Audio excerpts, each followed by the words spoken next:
প্রিয় দর্শক, আপনার কিংবা আপনার পাশের মানুষটির হঠাৎ করেই শরীরের কোনো অংশ যদি কালো হতে থাকে অস্বাভাবিকভাবে, সেক্ষেত্রে কি করবেন তা নিয়ে চলুন শুনি একজন চিকিৎসকের পরামর্শ। হঠাৎ করে আপনার হাত বা পা কালো হয়ে যেতে পারে।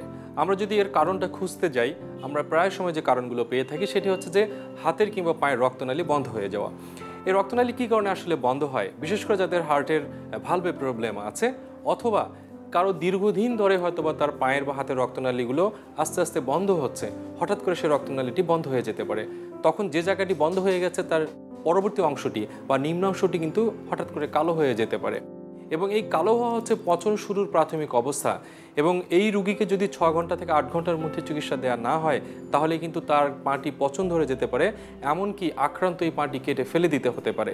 অতএব আরেকটি বিষয় আপনাদের মনে রাখা উচিত, যাদের অনেক সময় আমাদের যে গলা আছে, গলা একটি বাড়তি হাড় থাকতে পারে, এটিকে সার্ভাইকাল রিব বলি আমরা, অথবা তীব্র কোনো ঠান্ডার পরিবেশে গেলে অনেকের আঙ্গুলও কালো হয়ে যেতে পারে। অতএব আপনার হাতটির আঙ্গুল অথবা পায়ের আঙ্গুল অথবা হাত বা পায়ের কোনো একটি অংশ হঠাৎ করে যদি কালো হতে থাকে, আমরা ধরে নিতে পারি যে হ্যাঁ, আপনার রক্তনালীটি হয়তো বন্ধ হয়ে গেছে অথবা বন্ধ হয়ে যাচ্ছে। সেক্ষেত্রে ব্যথানাশক ওষুধ না খেয়ে এক্স রে বা এমআরআই এ জাতীয় পরীক্ষা করে সময় নষ্ট না করে আপনার উচিত হবে দ্রুত একজন ভাস্কুলার সার্জনকে দেখানো। এবং আপনারা জানেন যে বঙ্গবন্ধু শেখ মুজিব মেডিকেল ইউনিভার্সিটি এবং জাতীয় হৃদরোগ ইনস্টিটিউট হাসপাতালে স্বতন্ত্র ভাস্কুলার সার্জারি বিভাগ আছে। এখানে এ জাতীয় চিকিৎসকদেরকে আপনারাও পাওয়ার সুযোগ পাবেন। তাদের শরণাপন্ন হলে আশা করা যায় যে আপনার এই হাত বা পাটিকে আমরা বিপদ থেকে, অর্থাৎ কেটে ফেলার হাত থেকে রক্ষা করতে পারবো।